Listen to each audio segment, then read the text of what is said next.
Hello guys, তো কেমন আছো তোমরা সবাই? আশা করি সবাই অনেকই ভালো আছে। আর সবার এখানে নিশ্চয়ই অনেক গরম পড়েছে। হ্যাঁ গো, আমাদের এখানে অনেক বেশি গরম পড়েছে।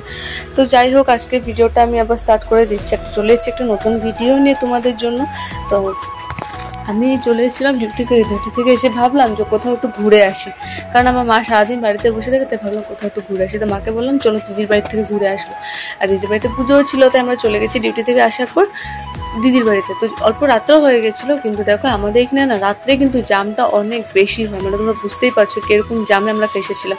আর তখন প্রায় 7টার উপরে বাজে, আর আমরা দিদির বাড়িতে যাব অনেকটা দূর, তাই যেতে যেতে প্রায় 8 ঘন্টা লেগেই যায়।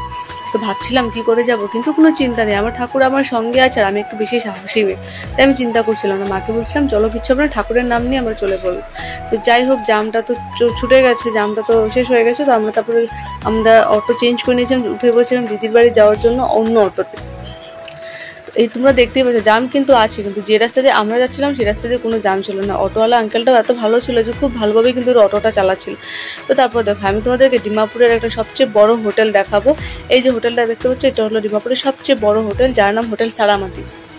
হোটেলটা বাইরেটা যতটা সুন্দর, ভিতরটা কিন্তু ততটাই সুন্দর।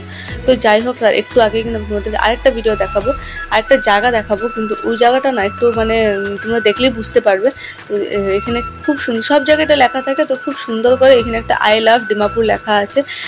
এই যে জায়গাটা, আমি না কি করেছিলাম, ক্লিয়ারভাবে দেখাবো বলে আমি ফ্ল্যাশ অন করে দিয়েছিলাম, জায়গাটা ব্লার হয়ে গেছিলো। তো যাই হোক, তোমরা তো অ্যাডজাস্ট করে নিও। আর কে কে তোমরা এই জায়গাটাতে এসছো সেটা কিন্তু অবশ্যই আমাকে কমেন্ট করে জানাবে। তারপর দেখো ফাইনালি আমি পৌঁছে গেছি আমার দিদির বাড়িতে। মোটর থেকে নেমে যে বিল্ডিংটা দেখতে পাচ্ছ অপোজিটে, সেটাই কিন্তু আমার দিদির বাড়ি। তো আমাদের দিদির বাড়ি যেতে হলে রাস্তা ক্রস করতে হয়। তো যাই হোক, আমি চলে এসেছি দিদির বাড়িতে। আর আসার সঙ্গে সঙ্গে আমি পেয়ে গেছি এই সুন্দর একটা জিনিস। আমি কিন্তু খাই না, তাও ছোটো বলে আমি খেয়ে নিলাম, এত গরমে এসেছি। তো চলো, আজকের ভিডিওটা কিন্তু আমি এখানেই শেষ করে দিচ্ছি। তোমাদের কেমন লেগেছে সেটা অবশ্যই আমাকে কমেন্ট বক্সে জানাবে। আর ভালো লাগলে ফলো, শেয়ার, সাবস্ক্রাইব সব করে দিবে। তো টাটা, আমাকে অনেক বেশি ভালোবাসা দিও। আমারও ভালোবাসা তোমাদের জন্য অনেক বেশি বেশি বেশি করে রইলো। Tata, bye bye. সবাই খুব ভালো থেকো, সবাই গরমটাকে এনজয় করো।